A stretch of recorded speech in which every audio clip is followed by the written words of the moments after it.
समय था 6 मई 1937 का न्यू जर्सी, अमेरिका का लेकहर्स्ट नेवल एयर स्टेशन। वहां पर हजारों लोगों की भीड़ थी, कैमरे तैयार थे क्योंकि आसमान की रानी उतरने वाली थी। ये 245 मीटर लंबी किसी उड़ते हुए शहर की जैसी थी। जर्मनी का गौरव एयरशिप हिडनबर्ग। ये कोई हवाई जहाज नहीं था बल्कि एक उड़ता हुआ महल था। इसके अंदर पियानो बज रहा था, लोग डाइनिंग टेबल पर खाना खा रहे थे। तब के समय में इसमें सफर करने की टिकट थी $700 की, लगभग आज के $7000 के बराबर। और तब लोग $700 का टिकट खरीद कर आकाश में लग्जरी का मजा ले रहे थे। 3 दिन की अटलांटिक यात्रा के बाद एक विशाल ढांचा जमीन की ओर झुक रहा था और जमीन पर मौजूद क्रू रस्सियों को पकड़ने के लिए दौड़ते हैं। सिर्फ और सिर्फ 34 सेकंड के अंदर वो उड़ता हुआ महल, जिसे क्वीन ऑफ द स्काई के नाम से जाना जाता था, वो जलते हुए एक कंकाल में बदल गया। एक जोरदार धमाका हुआ, देखते ही देखते दुनिया की सबसे बड़ी एयरशिप आग के गोले में समा गई। इसमें सवार 97 लोगों में से 35 लोगों की जान चली गई। ये हादसा इतिहास का वो टर्निंग पॉइंट था जिसने एक पूरी टेक्नोलॉजी को हमेशा के लिए खत्म कर दिया।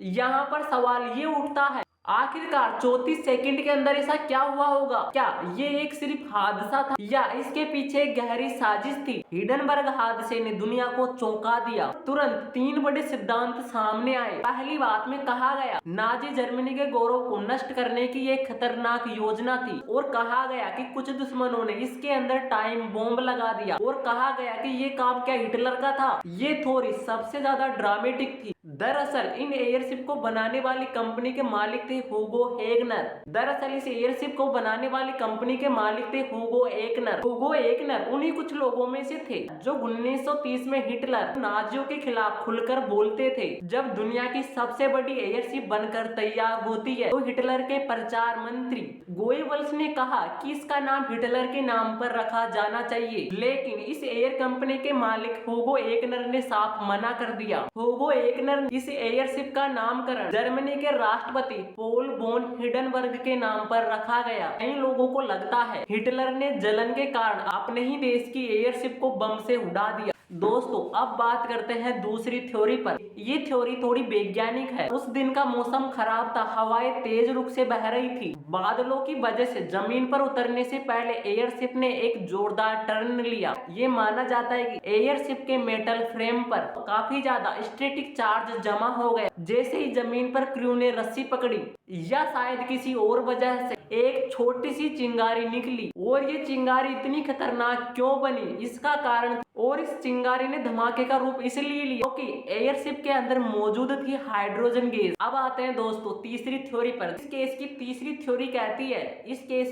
थ्योरी कहती है सीधी एयरशिप पर बिजली गिरने से हाइड्रोजन गैस में आग लगी होगी। लेकिन इन तीनों सिद्धांतों को समझने के लिए हमें थोड़ा पीछे जाना होगा। हमें समझना होगा इस एयरशिप की टेक्नोलॉजी कहां से आई और क्यों इसमें हीलियम गैस का यूज नहीं किया गया बल्कि एक खतरनाक हाइड्रोजन गैस का यूज किया गया, जिसने इस पूरे युग को तबाह कर दिया। देखो हवा में उड़ने का सपना लोगों का सदियों पुराना था। साल 1507 में स्काउटलैंड में जॉन डेमियन ने अपने हाथों पर पंख बांधा। उसने उड़ने की कोशिश की और उसने हाथों पर पंख बांधकर ऊंची जगह से छलांग लगा दिया। उसका नतीजा क्या निकला? उसकी हड्डियां टूट गई, मगर फिर भी लोगों ने हार नहीं मानी। देखो हवा में उड़ने के तरीके सिर्फ 2 होते हैं, तो सिर्फ 2 ही तरीकों से हवा में उड़ा जा सकता है। पहला तरीका, हवा से इतना हल्के हो जाओ कि आसानी से हवा में उड़ सको जैसे एक गुब्बारा, या इतनी पावर जनरेट कर लो हवा कितनी भी भारी क्यों ना हो उसके बावजूद भी हवा में उड़ सके जैसे हवाई जहाज। इस एयरशिप की कहानी पहली तरीके की थी, यानी हवा से बिल्कुल भी हल्का होना। साल 1770 के दशक में फ्रांस में 2 भाई थे, जोसेफ मिशेल और उसका दूसरा भाई था जाक एटियन। दोनों भाई देखते हैं तो आग की गर्मी होती है ना, उनसे कपड़े ऊपर उड़ रहे थे, और इस चीज को देखकर दोनों ही भाई महसूस करते हैं हमने दुनिया का सबसे पहला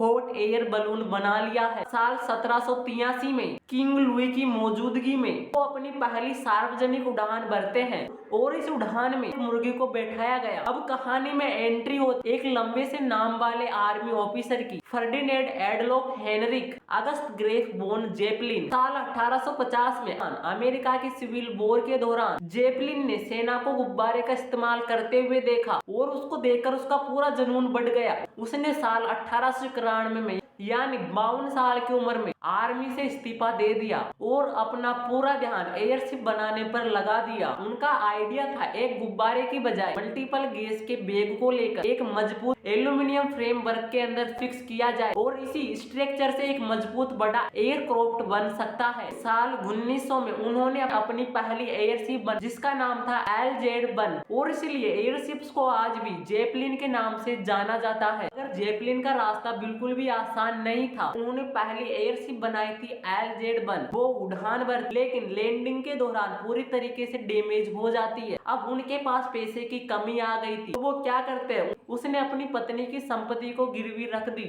और फिर उन्होंने बनाया LZ-4 जो 24 घंटे की उड़ान का मिलिट्री टेस्ट पास करने वाला था। लेकिन रात में एक भयंकर तूफान आ जाता है जो इस एयरशिप को पूरी तरह तबाह कर देता है। पूरा एयरशिप फट जाता है। जेपलिन बार बार ट्राई करता रहा, उसने कभी भी हार नहीं मानी।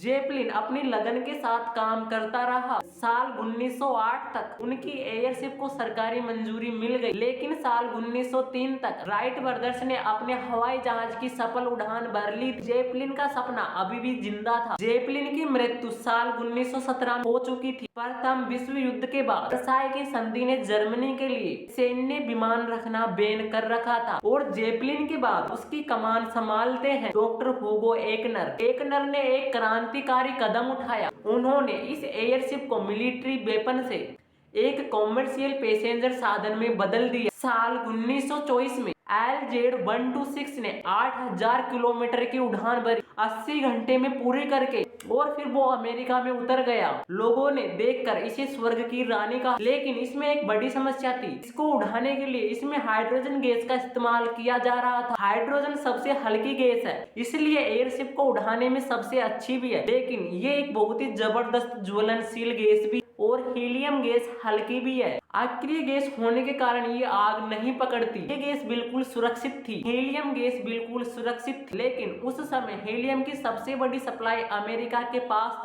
और अमेरिका ने साल 1930 में हीलियम के निर्यात पर एक कड़ा प्रतिबंध लगा रखा था और इस कारण जर्मनी के पास कोई भी विकल्प नहीं था। उन्होंने इन सुरक्षा की चीजों को साइड में करते हुए उन्होंने अपनी एक विशाल एयरशिप हिडनबर्ग में ज्वलनशील हाइड्रोजन गैस भरनी पड़ी। ये एक ऐसी टाइम बॉम्ब सिचुएशन थी। दोस्तों अब वापस आते हैं साल 1937 में। क्या ये एक साजिश थी, इस पर बिजली गिरी थी? क्या ये एक स्टैटिक चार्ज था? देखो, इस केस की सालों तक जांच होती है, बाद में साबित होता है ना तो हिटलर ने ना ही किसी दुश्मन ने इसके अंदर बॉम्ब फिट किया। सबसे भरोसेमंद थ्योरी जो सामने आई वो थी हाइड्रोजन लीकेज और स्टैटिक इलेक्ट्रिसिटी। तेज हवाओं में एयरशिप के अंदर के बैग्स में से छोटा सा रिसाव हुआ होगा। हाइड्रोजन गैस लीकेज होकर एयरशिप के पिछले हिस्से में जाकर जमा हो गई होगी। जैसे ये एयरशिप नीचे उतरने लगा, जमीन के करीब आता है, या फिर शायद हवा के घर्षण से स्टैटिक चार्ज ने एक छोटी सी चिंगारी पैदा की और ये चिंगारी जमी हुई हाइड्रोजन गैस के लिए काफी थी। सिर्फ और सिर्फ 34 सेकंड में पूरी दुनिया की नजरों के सामने